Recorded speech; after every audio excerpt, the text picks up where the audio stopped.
सबसे पहले तो हम ये जानना चाहेंगे कि फ़ियर आखिर होता क्या है? जैसे हमने हिंदी में हमारे रस होते हैं, 9 रस, उनमें एक डर भी होता है, तो ये इमोशंस कैसे आया हमारे इंसानों के बीच में? तो हम थोड़ा इसके बारे में जानना चाहेंगे। देखिए जो फ़ियर है उसको अगर हम डर की बात करें, तो पहले जनरली हमने इमोशंस की बहुत बार बात करी है कि नेगेटिव इमोशंस भी होते हैं, पॉज़िटिव इमोशंस भी होते हैं। जनरली लोग जो है फ़ियर को एक नेगेटिव इमोशंस की तरह लेते हैं।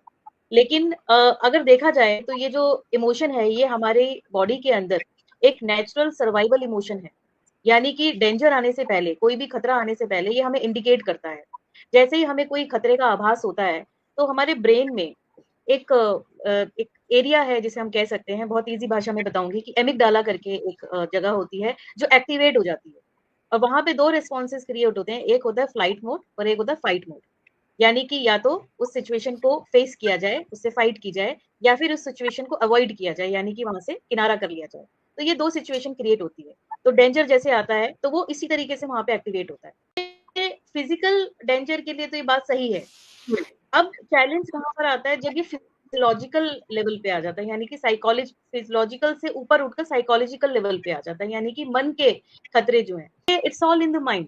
तो ये कुछ साइकोलॉजिकल जो फियर होते हैं, जैसे एग्जाम हाँ, 2 स्टूडेंट्स हैं लेकिन एक स्टूडेंट को खतरा हो रहा है कि लग रहा है कि मैं एग्जाम कैसे पार करूंगा, और दूसरे स्टूडेंट को लग रहा है कि नहीं, मतलब मैंने बहुत अच्छे से तैयारी की है, let's take it as a challenge और मैं इसको कर सकता हूँ। तो या फिर हम किसी कोई क्लोज हमारे रिलेशन में है, उसको खोने का डर, है ना? हो सकता है हमने कभी ऐसा किसी के साथ देखा हो होते हुए, या फिर हो सकता है कोई पास्ट बर्थ के भी हमारे कुछ ऐसे संस्कार या मेमोरीज हैं जो हमारे इनबिल्ट हैं अभी भी, जिसकी वजह से भी हमारे जो एक्सपीरियंसेस हैं वो खतरे को लेकर या डर को लेकर अलग-अलग हो सकते हैं।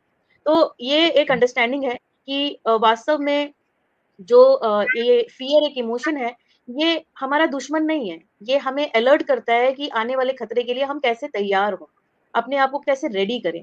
क्योंकि मान लीजिए एक कहानी नहीं है, जैसे कि आगे कहा मतलब अगर एक खाई है, अगर आगे एक खाई है, तो मैं अगर अपनी आँखों पे पट्टी बाँध लूँ कि ये सोच कर कि नहीं मैं तो बस आगे जा रही हूँ क्योंकि मुझे पता है कि खाई अगर है तो मेरे को दिखेगी नहीं, ये बेवकूफ़ी हो गई। लेकिन जब मुझे पता चल गया कि आगे खाई है, मैं गिर सकती हूँ, तो बजाय अपनी आँखों पे पट्टी बाँधने के मैं अपने आप को सतर्क करूँगी कि मैं कैसे उस खाई में गिरने से खुद को या औरों को भी बचा सकती हूँ। तो ये जो बचा फ़ियर सकते एक इमोशन है, ये हमेशा हमारे को ये देखना है कि ये हमें अलर्ट करने के लिए आता है कि आने वाली किसी भी चीज़ से आप कैसे अपना बचाव कर सकते हैं, और समय रहते ही अपने आप को अलर्ट करके आप अपने आप को बिल्कुल सुरक्षित महसूस कर सकते हैं। तो ये इट इज़ फॉर सिक्योरिटी, ये हमारी सिक्योरिटी के लिए